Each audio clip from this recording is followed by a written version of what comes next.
Good evening. Welcome to WJZ.com. Let's take a look at Dorian. This is the latest we have.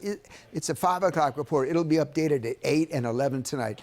Wind still at 115. It hasn't changed since 2 o'clock. The big change has been that the speed of motion has slowed down only at 9 miles an hour. By the way, that's Puerto Rico. You see how the storm went right east of Puerto Rico, went right over St. Thomas, Virgin Islands. Dorian continues to move off in that general direction. By the time we get later tomorrow, it's going to be a Category 3 again.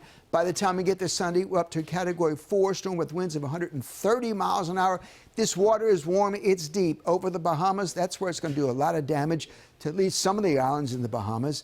Some are not even with inhabitants, but it'll do some damage, that's for sure. Maybe Nassau or Freeport as it heads off toward the Central Florida coast. And pretty much in agreement now that it's going to be somewhere around maybe Fort Pierce, maybe around Port St. Lucie or West Palm Beach area as a Category 4. That is a catastrophic type of hurricane. Unfortunately, it's going to do a lot of damage within a very narrow area. The storm only has hurricane force winds out that extend out 30 miles. So it's like a buzzsaw. You might remember Hurricane Andrew passed south of Miami, and that area there, Coral Ridge, was just totally destroyed. Buildings, roofs off, mobile homes, forget it. They just don't have a chance. Meanwhile, after it comes inland a little bit, expected to hug the coast, head up toward Jacksonville as a Category 2. This is Wednesday, so it's not even going to get to Florida, and probably till afternoon on Tuesday, maybe late Monday, we'll start seeing some of the effects along the East Coast. South of Miami, southern portion to Florida,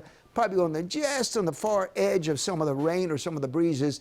The tropical storm force winds extend out about 115 miles. So if you extrapolate that, it may get some wind damage there around Orlando, more likely around Jacksonville, Daytona Beach, eventually up towards Savannah, unfortunately. Take a look at the temperatures around here. 87, 76, no weather issues here locally. Upper 80s this afternoon, about only the low to mid 80s tomorrow. No weather issues on the East Coast currently, except obviously down in Florida over the next couple of days. High pressure to the north of us, going to give us a nice start to the weekend. By the time we get to Saturday night and Sunday, the high builds in.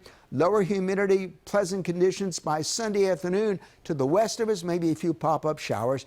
It's possible in the Garrett County, western areas by Sunday morning could be a shower. That will continue into Sunday. And for our region, sunshine returns on Monday, at least for a while, and then a weak boundary coming through, maybe a pop-up shower by Monday afternoon, but only around a 30% chance. Most of the weekend will be dry, sunny, and pleasantly warm, so really no major weather issues for us. So mainly clear, milder, upper 60s overnight, still pleasant. Tomorrow, 85, cooler and drier than today with a lot of sunshine, just a few passing clouds, a light northeast breeze. 82, cooler on Sunday. Can't beat that. 85, 30% chance of a shower on Monday. Warm and more humid on Tuesday. Wednesday is going to actually get hot and humid. 90 degrees, yes, we'll be back in school there. It's going to be pretty warm there, at least for a portion of the afternoon, but a much cooler day. Thursday and Friday, back in the upper 70s, back in the low 60s. The shower possible by next Friday. Have an update look at Dorian later on tonight.